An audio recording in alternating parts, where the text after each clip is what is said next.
This conference will now be recorded. Good morning or good afternoon, depending where you are in the country.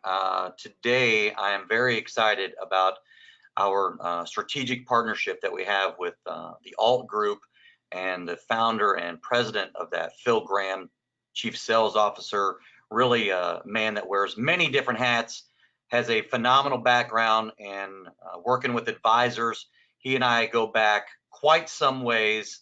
Phil, it's been a great ride already as we've been, building this strategic partnership. And I just want to thank you for being on here today to be able to share with our advisor partners, prospectively and currently, what the opportunity is that is before them, where our two forces have joined to be able to really help the end users that are out in the industry, unbeknownst to them, whenever they learn about some of the things you're going to be talking about today. So without further ado, I want to hand over controls to Phil Graham of the Alt Group.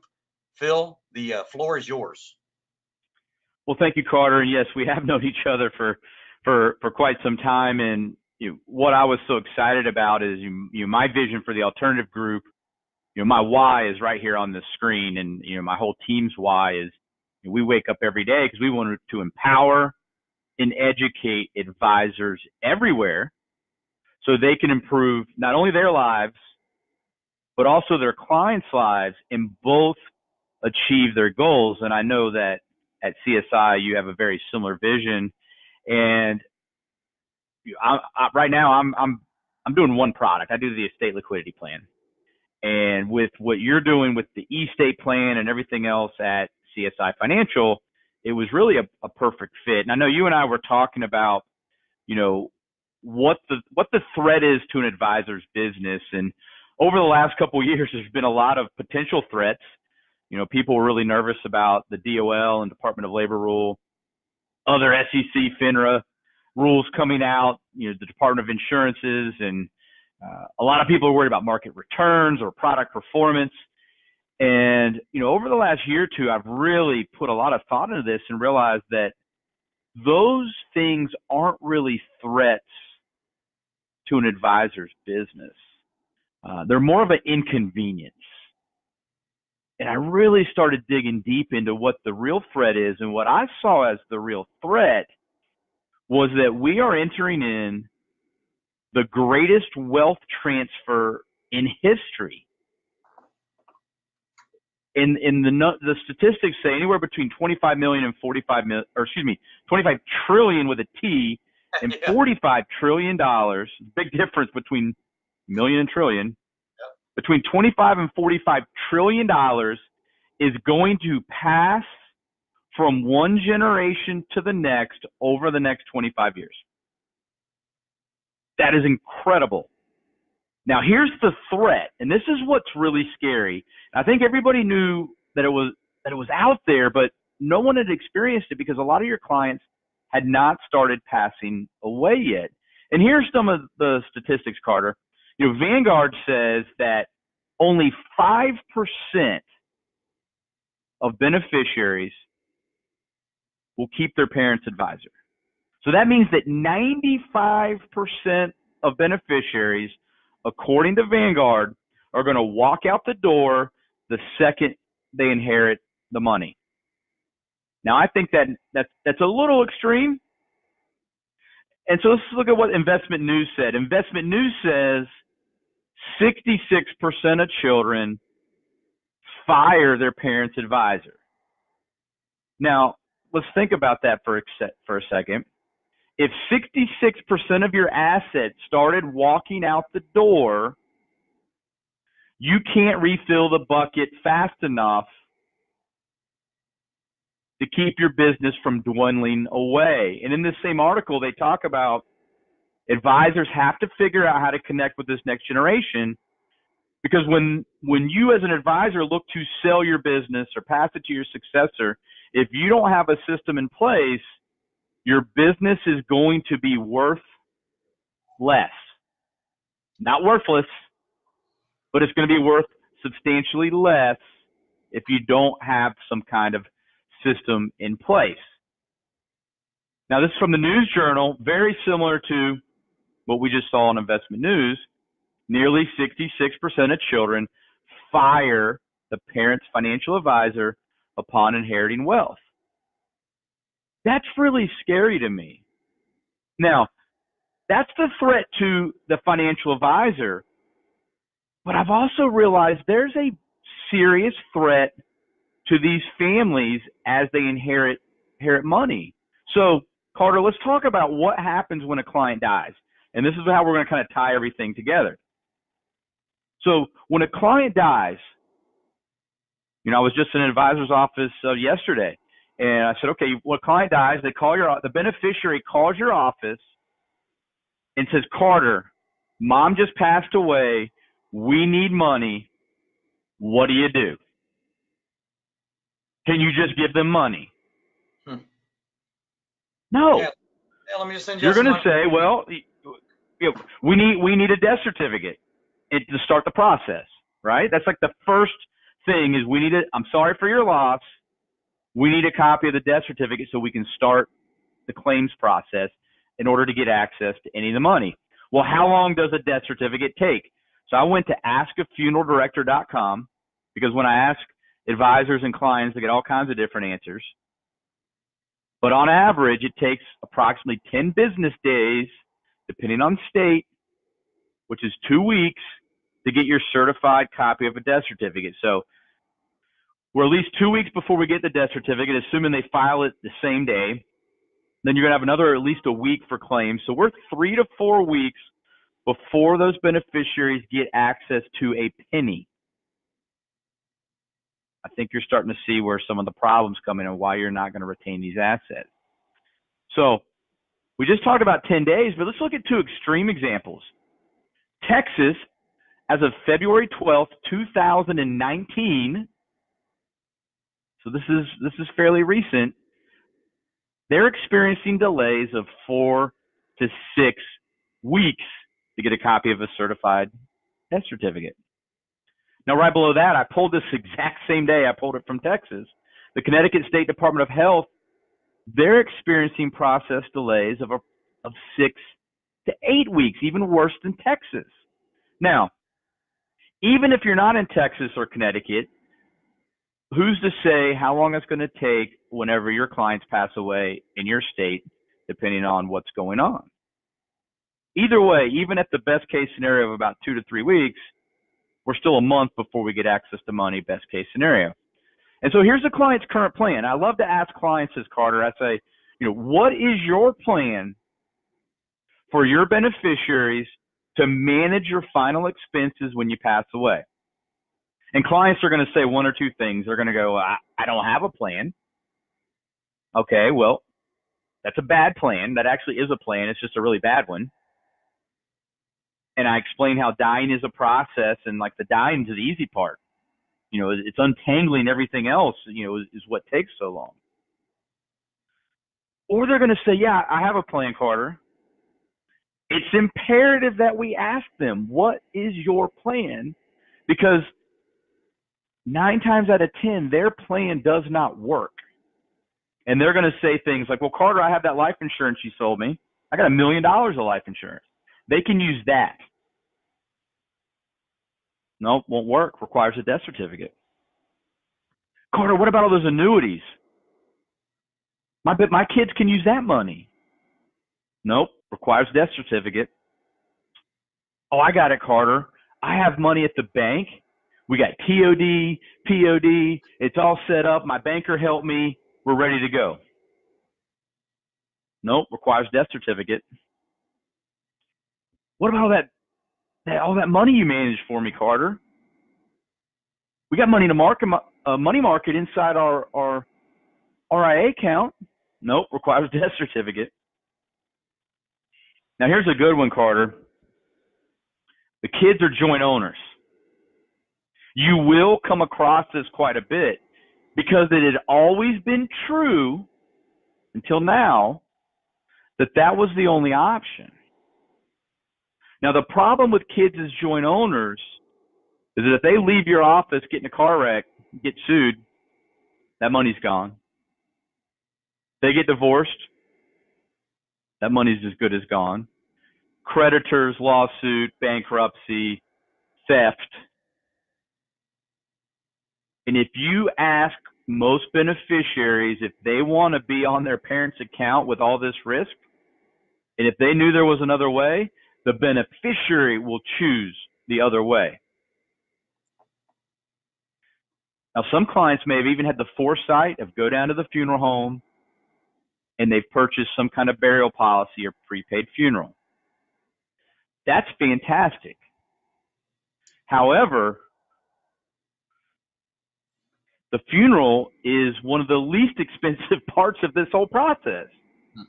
So that is a great first step, but we have a whole list of additional expenses and costs to the family that are typically an additional $10,000, $15,000 or more than what just that funeral cost is. So we educate them that that is a great first step, but we need to do a little bit more. Yeah, Phil, if you don't mind, let me just jump in here just real fast too, because I want to talk about a client that I was just talking with yesterday. And guess during the data collecting that I was going through and learning about her situation, because she wanted to update her power of attorney because she was dealing with her own brother who lives in Northern California. She lives here in Arizona, moved out here in 2002 from Chicago. She was dealing with some incapacity issues, which is another conversation for another time. That's something that we can obviously address early on as well. But as she was sharing with me that she wanted to get her power of attorney all taken care of, she let me know that she has 3 daughters that are all married, 9 grandchildren. 1 daughter lives in Illinois, 1 daughter lives in Canada, Toronto, another daughter lives in China. Now, do you think, Phil, that when she passes away, that all of those kids are going to want to probably attend that funeral from all over the country? And isn't that going to be very expensive for them to be able to do that travel and all that stuff that comes with that, what I just shared with you? So I just broached the subject with her yesterday and she was like, wait, what? So with that being said, that's a real life situation that happens every single day. I agree. That is a great example that we're solving that problem on a daily basis for clients and their beneficiaries. And again, at the end of this, you'll see how that all ties together to the advisor being the hero when it comes to this situation. So thank you, Carter. We look at the client's current plan doesn't work. Here's an example. That gentleman on the right, you may recognize him. That is Prince, the deceased musician. His net worth was over $300 million, and we're not going to get into how awful his estate planning was into this conversation. I just want to talk about the numbers. $300 million inheritance is going to this family. The family did not have enough money to bury him. So that gentleman on the left, Mr. George Lopez, the actor and comedian, gave Prince's family $20,000 as a gift to help with living and travel expenses while they figured out his estate. Now, this happens every day in America. The difference is the person that dies isn't Prince, and the person that gives the family money is not George Lopez. The person that dies is your client, and the person that gives the money is one of the family members that is deemed more successful than the others, is forced, in most cases, to pay the bills. They never get reimbursed, and now Thanksgiving and holidays are awkward. That's best case scenario. A lot of families don't even have the money to do that. Either way, our clients have money or they wouldn't be your clients. The beneficiaries are going to inherit that money, Why would we not make a small piece of it available immediately? And we're going to get into that. So here's our solution. Literally, I want to say every single one of your clients will qualify, but I guess you could have a client that's 100 years old. But we issue to age 99 on a 4-page application. Everybody qualifies. We can do up to $100,000 in most states. The chassis that we work off, Carter, is a single premium, whole life. Remember, I said it's guarantee issue. We're not increasing their death benefit. It's not leveraged like a traditional life policy. Think of it like a tax-deferred, tax-free CD. The client gives us $25,000. That $25,000 is earning a fixed interest rate like a CD, growing tax-deferred, and then passes to the family tax-free. And then the secret sauce is it's liquid in 24 to 48 hours after death without a death certificate. That's the magic. We literally get the beneficiaries the money in 24 to 48 hours without a death certificate. This allows you as the advisor to be the first one in the door with money. You're the hero. And we increase the probability of you maintaining those funds 10 times. And here's kind of our process, Carter. We include the claim form with the policy. You already have it. We tell the advisor to go ahead and put it in your file. That way you have a copy of it for when something happens. We want the kids involved in the delivery process. So after you write this policy, we either want the kids to come into your office, or if they're not local, get on a conference call, explain to the beneficiaries what you've put in place, or explain to the executor what you've put in place and how it works and why this is there. Our patented delivery system notifies the advisor immediately upon a claim being filed. So just in case the beneficiaries call the insurance company direct, you get an email notification immediately. The beneficiary submits the claim form. The money is overnighted to them, typically the same day, but they're getting it in 24 to 48 hours. Now, after you tell the beneficiaries that you're sorry for your loss, pay your condolences, tell them they have this money coming in, take a deep breath, it's going to be okay, here's $25,000. Next week, when things settle down, come into the office, and our office will help you with the entire claims process.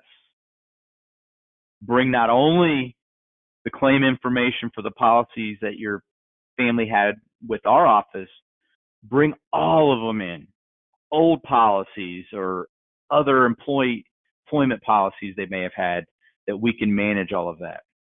Now, Carter, in order to make proper recommendations on the best way to liquidate these accounts, I need to know a little bit about the beneficiary's financial situation so we don't step into any tax time bombs or make any other issues that cost those beneficiaries money.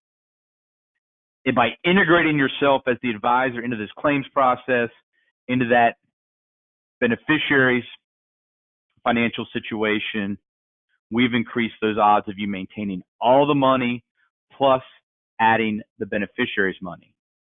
Now let's look at what normally happens today if you're not using a state liquidity plan. Beneficiary calls your office, Carter, says, hey, mom just died. You go, I'm so sorry for your loss. The next words out of their mouth typically are, hey,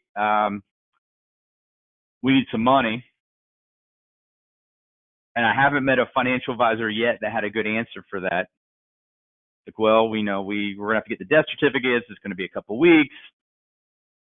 Well, Carter, we need money now. I got my brother flying in from California that he can't afford his plane ticket. We got all this burial, funeral expenses. I got mom's mortgage payment we need to make. We got some other bills. I'm sorry, it's going to be probably a month before we can get you any money. But Carter, you manage over $500,000 of my mom's money. Why can't you get me any of it? You see where this conversation's going? It's not your fault that you can't get them access to any of the money, but you're the one that gets blamed. So the second they get their hands on that $500,000 that you manage, they're moving it because they blame you. And with our estate liquidity plan, it doesn't have to be that way. Now, we make this worth your time. 4-page app, that's shorter than your annuity comparison forms that you're doing nowadays. We issue our policies daily, and we pay commissions daily. And when advisors write their first application with us, they normally call me and think that they made a mistake because it was too easy, that they surely left something out. It's a 10 to 15-minute conversation, including the paperwork. So on a 70-year-old, I just blew up some of the commissions here so you can see them better. On a 70-year-old, if you did our average case size of $25,000 and you gave the client the highest interest rate at 2.25%, you would make over $2,300 on that account. Not bad for a 15-minute conversation and paperwork off an existing client. And if you did one of those a week, so that's $100,000 a month, you would generate over $123,000 in additional revenue that year. And if you were really good at it and you did $100,000 a week, which for a lot of you, that's not that much because you got a lot of clients, you're talking about approximately $500,000 of additional revenue that you're able to write off your existing clients, or we actually write when you deliver your annuity contracts on your new clients. So we are talking about substantial revenue for your office with no new client acquisition costs. But more importantly, we joke, Carter and I, you and I joke about this all the time. Even if we paid zero commission, you would want to write these on your clients because the big payoff is when you retain these assets when it passes to the next generation. That $500,000 you've managed for 10, 15 years, when you get to manage it for another 10, 15 years, that's the big payday. This is just paying you for your time up front. And so here's a visual I like to use. You know, client has $500,000. It's just kind of an easy number. Their beneficiaries are going to inherit $500,000 whether we do this or not, right? So we do nothing, beneficiaries are going to get $500,000. It's just going to take 30, 40, 60 days before they actually get to it. My question to the client is, if you're going to leave $500,000 to your beneficiaries, you must care about them. You must love them. That's a lot of money. How much of that $500,000 do you want them to have access to immediately to manage your final expenses so it's not a burden? Why wouldn't you want them to have access to some of this money immediately to make it easier on them at one of the hardest times in their life? Now, we're not typically overfunding this. I don't get a lot of $100,000 cases. But Carter, what you and I have kind of talked about is we want to put just enough money in to get the family past that first 30, 45, 60 days until the estate can be settled properly. So our average case size is about $25,000. You know, say, you know, 10, 12,000 for the funeral, another 10, 15,000 for the family and ancillary expenses and all the other things that we have listed out. Most people wouldn't hesitate to move $25,000 because it's not going away. Their heirs are still getting $500,000. We're just carving off $25,000 of it for them to get immediately and get it tax free.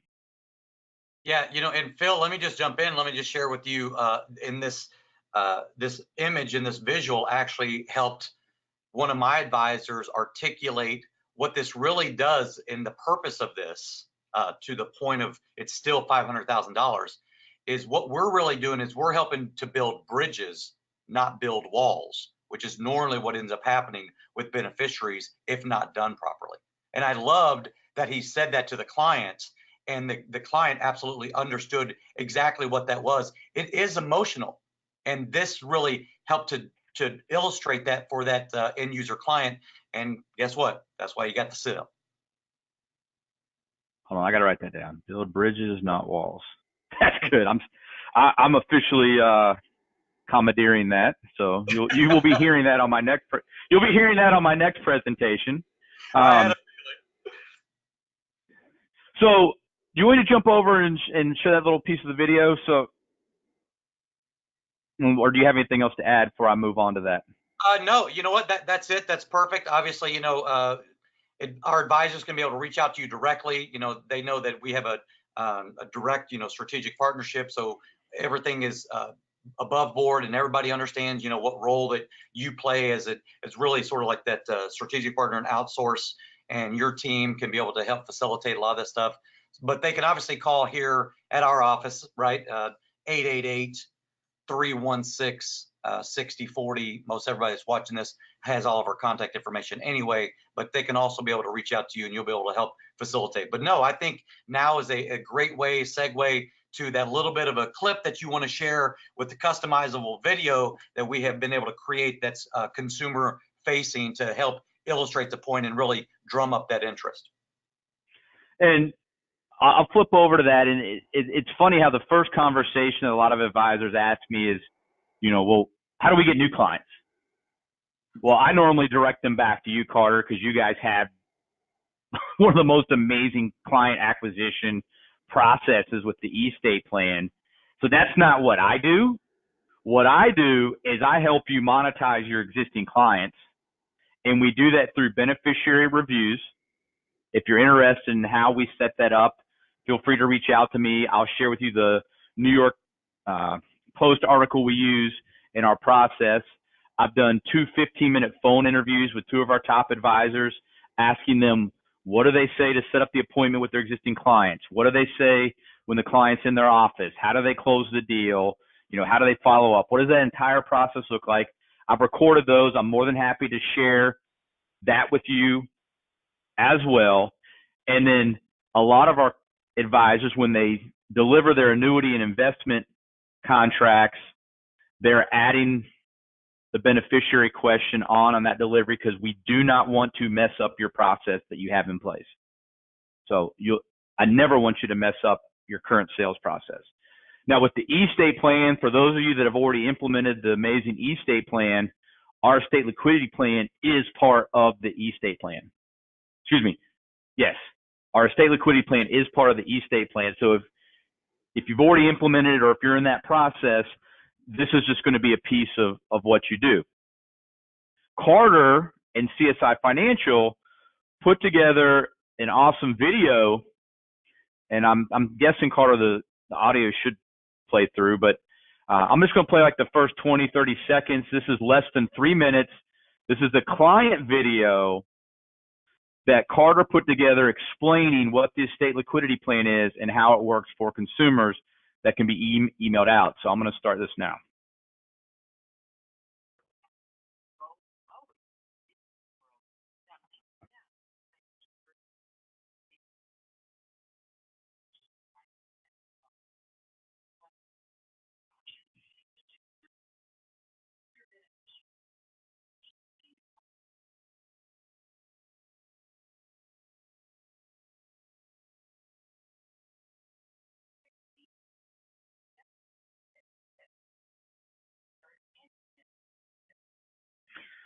So you can kind of, I don't know if you guys could hear that or not, but at least see what our vision is on that. Yeah, Phil, and I can share with you that you could kind of sort of hear the voiceover, but I mean, I think that they'll get the gist, the fact that this is really meant to be an easy way for your already existing clients, the already convinced, we call them, to be able to share this opportunity with them. And that's where a lot of your advisors that you've been working with have been successful and being able to share that. And it's been for us, it was really a no-brainer. I'm like, in fact, we collaborate on them like, check out this script. What do you think? And then it's been fantastic. So anyway, if anybody wants to get that customized, obviously we have the ability to customize that for just like what you saw there for advisors that are, using our platform. With that, I know today is Good Friday, right? 2019. And everybody hopefully is going to have a phenomenal weekend. And I just kind of sort of timestamp this right there with that, so everybody knows, for future reference when we had this conversation. But Phil, I really appreciate the time that you spent today. I don't think this took more than maybe 30 minutes, but that 30 minutes will be well spent and an opportunity for you to be able to do not only the client acquisition on our end, but the client retention that our combined forces have brought to those advisors. Absolutely. Thank you so much, Carter. Absolutely. Pleasure's all mine. Everybody have a great day. Phil Graham, you have a great weekend, and we will talk to you again soon, I'm sure. All right. Take care. Bye, everybody.